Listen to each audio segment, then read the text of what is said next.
Ang babae ay palihim na hinay na pababa ang kanyang damit, upang tulungan ang bilanggo na maibsan ang kanyang kalungkutan. Ang tila inosenteng ngiti niya ay nag-joke sa bilanggo na magbigay ng imbitasyon. Paglabas ko, maaari ba kitang maging kasintahan? Sige, hihintayin kita. Sa labas, tila siya'y inosente, ngunit sa puso niya may lihim na plano. Sapagkat ang trabaho niya ay bayad na makipag-usap. 5 minutong pagbisita kapalit ng 1,000 piso. Ang kanyang amo ay dating kasintahan niya, na may pangkat ng mga babaeng tulad niya.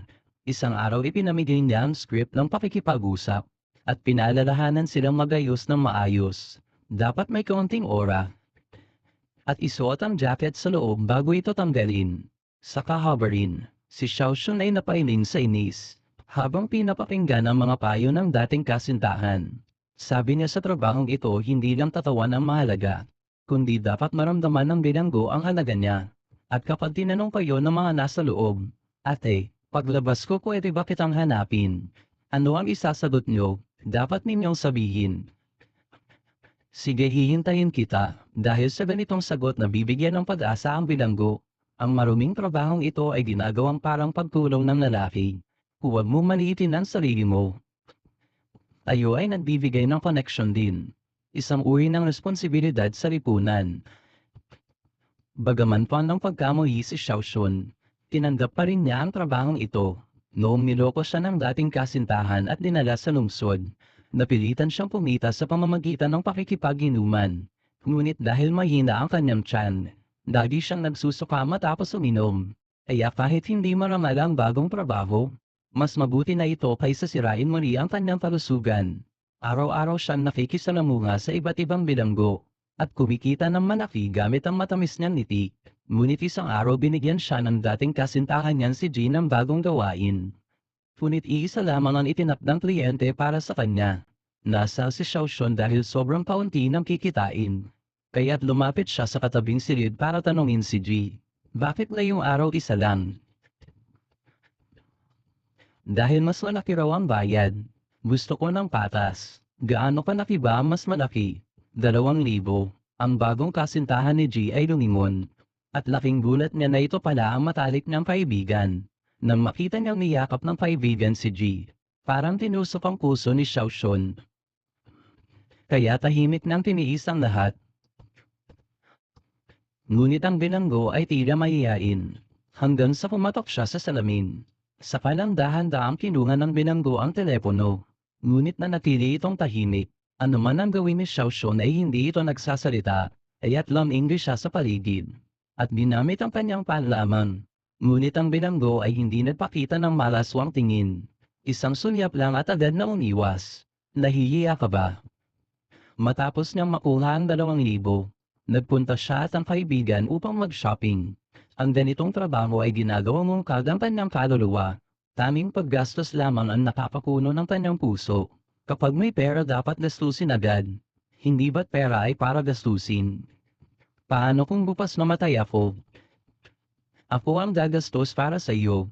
Bakit ko naman ipapagamit sa iyo para sa ibang lalaki? Ikaw din naman noon nag-alaga ng ganong lalaki. Oo, kaya salamat at ikaw na ang kumuloy. Narinig ng kaibigan ang pahiwating sa tono niya. Kaya umiwas ito sandali, ngunit ayaw ni Xiaoxun na mawala ang natatanging kaibigan niya. Kaya napilitan siyang magpakumbaba at humingi ng tawad. "Biro lang naman ako." Si G talaga ang pinakabait. "Hindi tayo bagay pero kayong dalawa ay swap." Nagbati silang dalawa, at sabay pumunta sa inuman ni G at ng mga kaibigan. Ngunit pagkalipas ng ilang tagay, isang lalaki ang pilit pinapainom si Xiaoxun. "Asensya na pero ayoko nang uminom. Nandito tayo para mag-enjoy. Sige na, isang baso lang." "Ayaw ko na nga, bakit mo ako pinipilit?" "Ay naku, huwag kang mag-alala. Lahat naman nagkakasiyahan.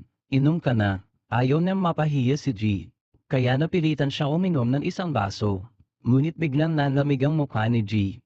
Halatang nagalit ito, nang makita niyang hinahawakan ni Naogo si Xiaoxun. Hindi na niya napigilan ang galit. Sabi na nga ayaw niya, bakit pinipilit mo pa? "Ay naku, lahat tayo masaya lang. Pag may kasiyahan dapat may inuman. Tama ba? Ayos lang yan. Relax ka lang."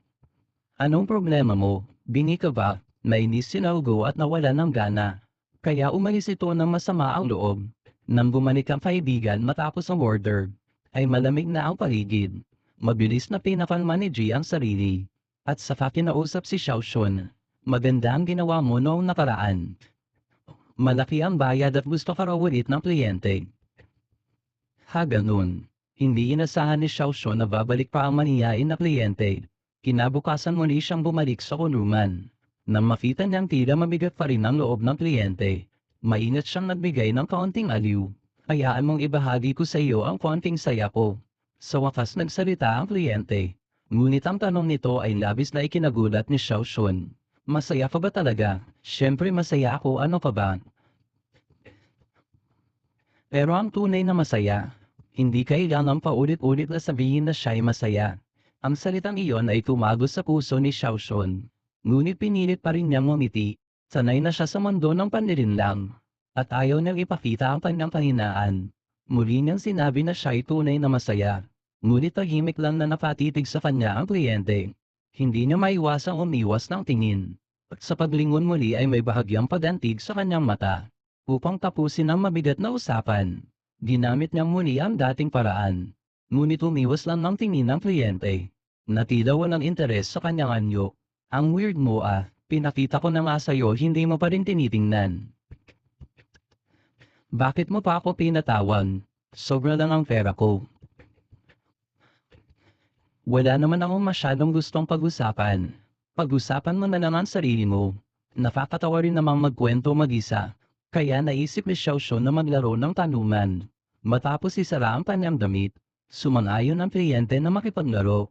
Anong pangalan mo? Xiaoxun. Ilang taon ka na? 20. Estudyante ka ba? Ikaw naman. Taga saan ka? Kaohsiung. Ang paraan ng kanyang tanong ay parang interogasyon kaya nainit si Xiaoxun. Ngunit para kumita pinilit niyang sagutin lahat ng tanong. Hindi na inasahang pinaka-interesado pala ang kliyente. Kung bakit siya napunta sa ganitong buhay. Matagal kong ikukwento yan. Sa susunod mo na lang akong imbitahin at sasabihin ko sa'yo. Matapos iwan ng Faye ng susunod na pagkikita, sumama si Xiaoxun kina G upang uminom. Ngunit ang sobrang lapit ni G at ng kaibigan niya ay nagdulot sa kanya ng matinding kaba. Nagsimula siyang mainis sa lahat ng nasa paligid. At mas gustong makasama ang kliyente. Masaya ka ba sa buhay mo? Hindi ko alam. Kung hindi masaya parang wala rin akong magagawa. Kung ayaw mo bakit hindi ka umalis? Umalis. Umalis at pupunta saan? Ang mga paa ay nasa iyo. Pwede kang pumunta kahit saan mo gusto. May natitira kang 1 minutong oras ng tawag. Parang tama ka nga. 2,923 ang galing mo palang magsalita. Iba ka sa ibang kliyente. Yung sinabi mo noong nakaraan. Minsan naiisip ko pa rin yun. 2,923. Kailangan mo akong imbitahin ulit ha. Sa mata ng kliyente may bahagyang saya. Ang matagal ng kalungkutan ay tila gamaan. At sa mga sumunod na araw, si Xiaoxun na mismo ang nagkukwento sa kanya. Kung ikaw anong gagawin mo sa sitwasyon ko? Isa ay kaibigan ko, isa naman ay dating kasintahan ko. Pumalis ka na lang, ha ganun. Ang dali sabihin, pero mahirap gawin. Hindi ko gusto ang sarili ko. Noong bata pa ako walang pakialam sa akin ang lolo at lola ko. Madalas akong mag-isa sa bahay.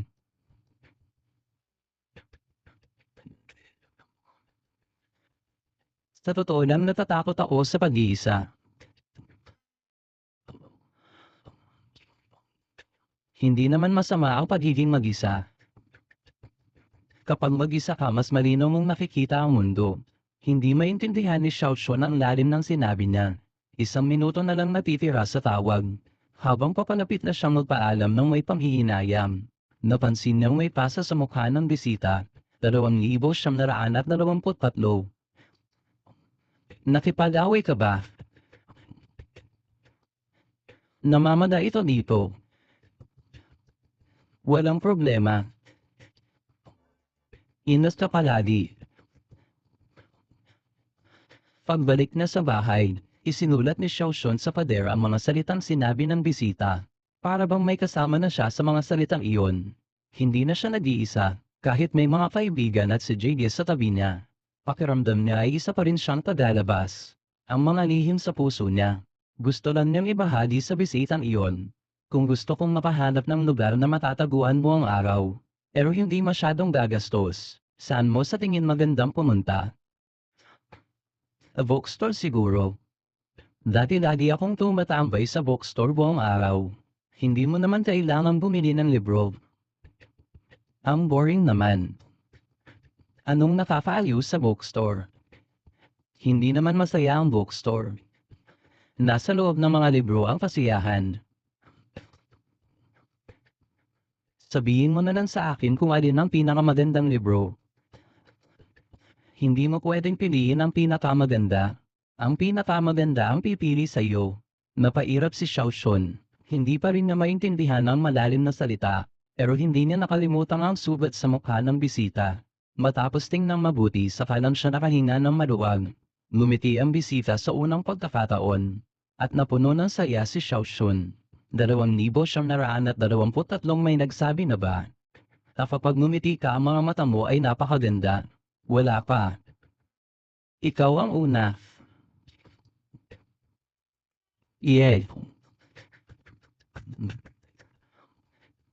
Sinabi ni Xiaoxun na masyadong malalim magsalita ang bisita, pero di niya napigil ang pumunta sa bookstore. Nagbukas siya ng isang libro ni Tagore na Stray Verse. Para bang nakita niya ang puso ng bisita. Pagbalik niya sa puluman para bumisita, binanggit niya ang sinabi ng bisita noon. Hindi ko mapipili ang pinakamaganda. Pero ang pinakamaganda ang pipili sa akin. Sino ang nagsabi niyan? Si Tagore.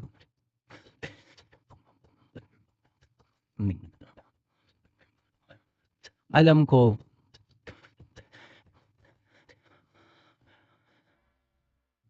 Dalawang libo siyam naraan at 23. May girlfriend ka ba? Ang tagal mong nag-isip. Wala, nang marinig ang salitang girlfriend. Biglang nagbago ang mukha ng bisita. Dati nagkaroon siya ng matinding pag-ibig. Pero yun din ang dahilan kung bakit siya nakulong. Nagkasundo kami ng dati kong girlfriend na mag-aral sa ibang bansa. Pero kalaunan nalaman kong inibig niya ang matalik kong kaibigan.